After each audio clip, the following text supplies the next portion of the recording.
நடிகர் சிவகார்த்திகேயன் இப்போதுதான் சரியான பாதையில் சென்று கொண்டிருக்கிறார் என்று தெரிகிறது.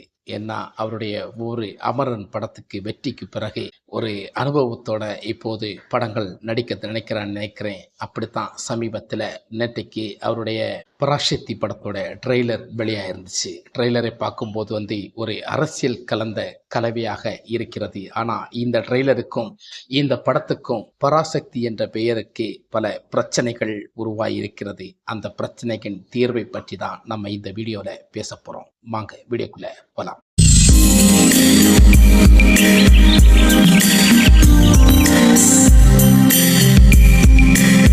அனைவருக்கும் வணக்கம். பராசக்தி பெயரோட சிவகார்த்திகேயன் ஒரு அரசியல் களம் இருக்கிறது என்று தெரிகிறது. அரசியல் படமாக இந்த படம் வெளிவர இருக்கிறது என்பதை அந்த ட்ரெய்லர்ல நமக்கு புரிகிறது. ஆனா இது ஒரு அரசியல் களம் எதிர்பார்ப்பை விட இந்த படத்துக்கு நிறைய வித்தியாசமான ஒரு பதிப்பு இருக்கிறது. இந்த படத்துல அதர்வா, ரவி மோகன் என்று 3 நடிகர்கள் நடித்திருக்கிறார்கள். இந்த படம் நிச்சயமாக சுதா கங்கராவ் எடுக்கக்கூடிய ஒரு படமாக இருக்கிறது.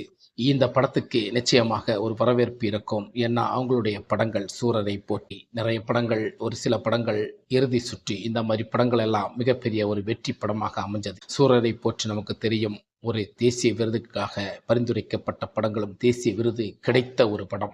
அப்பேற்பட்ட படங்களை கொடுத்தவர் தான் இந்த படத்தை எடுத்திருக்கிறார். இந்த படம் மிகப்பெரிய ஒரு வித்தியாசமான ஒரு கதைகளம் கொண்ட ஒரு படமாக இருக்க போகிறது. ஒரு பெண்மணிக்கு துணிச்சலோட ஒரு படமாக இந்த படமும் இருக்க போகிறது. இந்த படத்தில் இப்போது என்ன பிரச்சனை இருக்கிறது என்றால், விஜய் ஆண்டனியோட ஒரு படம் வெளியாயிருக்கிறது. அந்த படத்தின் பெயர் தெலுங்கில் பராசக்தி என்ற ஒரு அர்த்தம் இருக்கிறது. அந்த படத்துக்கும் இந்த படத்துக்கும் பேர் ஒற்று போயிருக்கிறதுனால சில பிரச்சனைகள் அந்த படத்துடைய பேருக்கு இருக்கிறது. இது மட்டுமல்ல, இந்த பேருக்கு எப்போதோ நமக்கு சிவாஜி கணேசன், அதாவது திரையில் தோன்றிய பராசக்தி ஒரு படம் நமக்கு தெரியும். கலைஞர் கதவசனத்தில் சிவாஜி கணேசன் அந்த படத்தை நடித்து மிகப்பெரிய ஒரு வெற்றி கண்ட படம் தான் பராசக்தி படம். அந்த படத்தில் நீண்ட வசனம் இன்று வரைக்கும் மக்கள் கேட்கும் போது அது பலம் வாய்ந்த சக்தியோட உள்ள வசனங்கள். அது கலைஞர் எழுதிய கதை. அப்பேற்பட்ட ஒரு படத்தின் தலைப்பை இப்போது சிவகார்த்திகேயன் வைத்திருப்பது பெரிய ஒரு பிரச்சனைக்கு உரியது தான். இருந்தாலும் இந்த தலைப்பை யார் சாதகமாக சாதிக்கப் போகிறது என்பதை நமக்கு பொறுத்திருந்துதான் பார்க்க வேண்டும். இந்த தலைப்புக்கு மிகப்பெரிய ஒரு பிரச்சனை வந்திருப்பது தெரிகிறது. இந்த தலைப்புக்கு முக்கியமான ஒரு பிரச்சனை நம்முடைய விஜய் ஆண்டனியுடைய படத்துடைய ஒரு பிரச்சனையாக இருக்கிறது. ஆனால் நம்ம சிவகார்த்தியின் படத்தை விட விஜய் ஆண்டனி படத்துக்குத்தான் முக்கியமான அவர்கள் பெயரை முக்கியமான ஒரு இதிலே பொறுப்போடு அதை வாங்கி கொண்டுதான் அந்த பெயரை வைத்திருக்கிறார்கள். அந்த பெயரை வைத்த பிறகுதான் இந்த படத்தை ட்ரெய்லர் வெளியாயிருக்கிறது. இந்த பெயர் அதற்கு பிறகு வைத்தனால நிச்சயமாக இந்த பெயரில் பின்வாங்கக்கூடியது நியாயம் என்றால் சிவகார்த்தியின் படத்தில் இருக்கும் பராசக்தி படத்தின் பெயர் தான் மாற்றப்பட வேண்டும் என்பதற்கான ஒரு இருக்கிறது. அதை மாற்றுவார்களா என்பதை நமக்கு பொறுத்திருந்து தான் பார்க்க முடியும் என்பது உங்களுக்கு சொல்கிறேன்.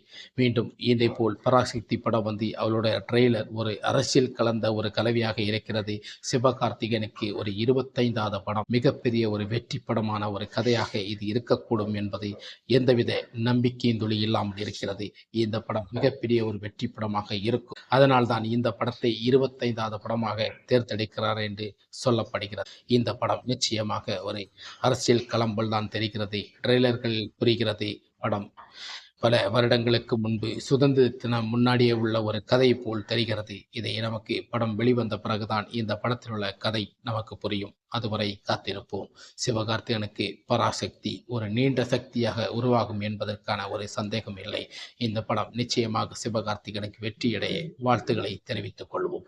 இந்த படத்தின் பேரின் பிரச்சனை கூடி சீக்கிரம் வெளியாகும். இந்த பிரச்சனையின் தீர்வு எப்போது முடிவடைப் போகிறது என்று நமக்கு தெரிய வரும். அதுவரை காத்திருப்போம். வணக்கம்.